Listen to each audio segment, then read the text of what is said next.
So good morning, everyone. As you heard, my name is Rochelle Bush. I'm the resident historian of the Salem Chapel, and I'm also the owner and operator of Tubman Tours Canada. So Harriet Tubman Day began in 1990 in the United States under President George Bush Sr. A proclamation was given at that time, and in St. Catharines, the former Mayor Joe McCaffrey gave a proclamation as well. He declared March 10th Harriet Tubman Day. And as we know, and we just heard, it's the date of her death. So Harriet Tubman was born Araminta Ross in Dorchester County, Maryland. She was enslaved. Her parents were Ben Ross as well as Rita Green Ross. And her mother, of course, was named Harriet, but the short form or the nickname for her mother was Rit or Rita. So Harriet Tubman was born enslaved. We know a lot of her enslaved stories. When she was a tweener, so between the ages of 12 and 13 years old. We don't know because her true date of birth is not documented. She was struck in the head with what is believed to be a 2-pound weight, and that's because she refused to help an overseer apprehend an enslaved black man, a young black man who was trying to escape. So from that time on, she suffered from a disability, a head injury. At the time, they called it sleeping spells. She would have blackouts. Scholars today know it as temporal lobe syndrome, and that she suffered from seizures. For the remainder of her life, Harriet Tubman continued with a gnawing headache.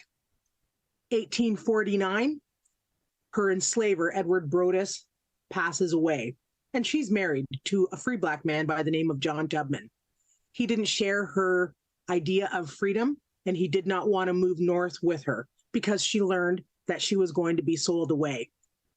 So she eventually escaped on her own and made her way to Philadelphia, where she settled. She learned a year later, in December 1850, that her niece Keziah, Jolie Boley, was going to be sold on the Cambridge auction block, along with her two children. So John Alfred Boley, as well as Harriet Tubman's namesake, her grandniece, Araminta. Harriet Tubman decided to come up with a plan. She devised a plan with Keziah's enslaved husband, John, and she went down to Maryland and helped rescue Keziah and her two kids, and she brought them to Philadelphia. 1 year after that, and in between, there's 4 or 5 rescues, Harriet Tubman going back to Maryland. So 1 year after that, it's now December 1851. She is a conductor of the Underground Railroad, and she extends her Underground Railroad route to St. Catharines, and she brings 11 freedom seekers with her at that time. So she's here for the winter of 1852, and no doubt the weather is like it is today. And she's here when there's the formation of the Refugee Slaves Friends Society. So Harriet Tubman became a member of that organization. During that time, she decided that she was going to educate her nephew, and she took him back to Philadelphia, where she paid $1.50 a week for him to attend a private boarding school. And we know Harriet Tubman as an ambassador of education.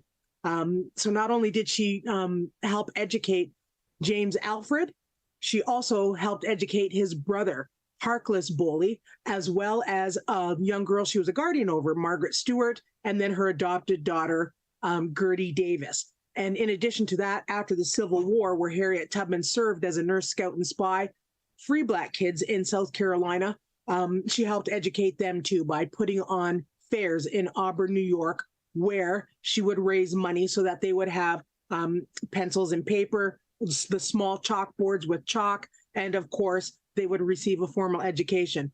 So here in St. Catharines, we understand Harriet Tubman to be an ambassador of education. More importantly about Harriet Tubman, it's the time she served here in St. Catharines. So we do know in her narrative, thanks to Franklin Sanborn, that when she first arrived with those 11 freedom seekers in 1851, she was chopping down wood in the forestry.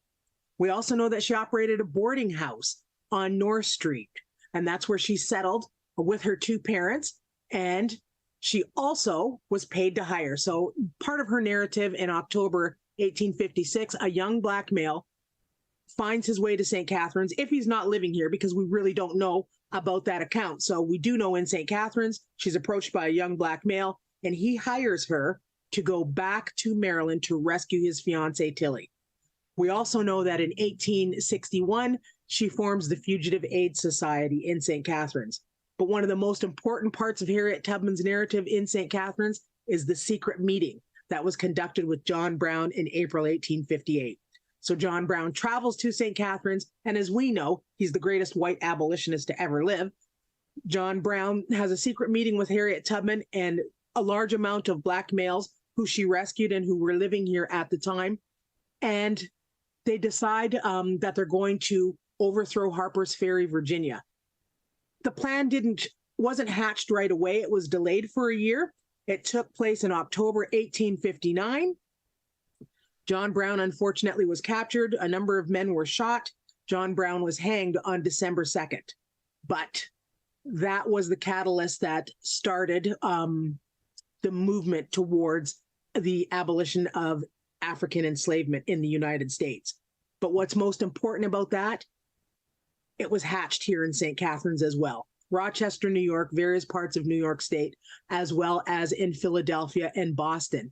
But for me, that's a proud moment for my ancestral history, because I know it was started here in St. Catharines as well, the idea to overthrow institutionalized slavery in the United States.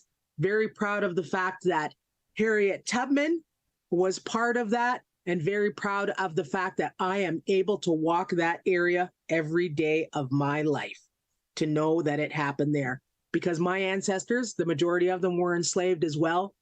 As most of you know, my 2 times great-grandfather was the minister in charge for a period of time when Harriet Tubman was there. So my immediate family rubbed shoulders with the great one, Moses, which was her nickname.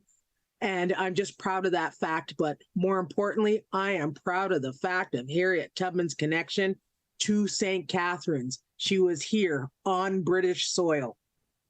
Amen. Thank you. Happy Harriet Tubman Day.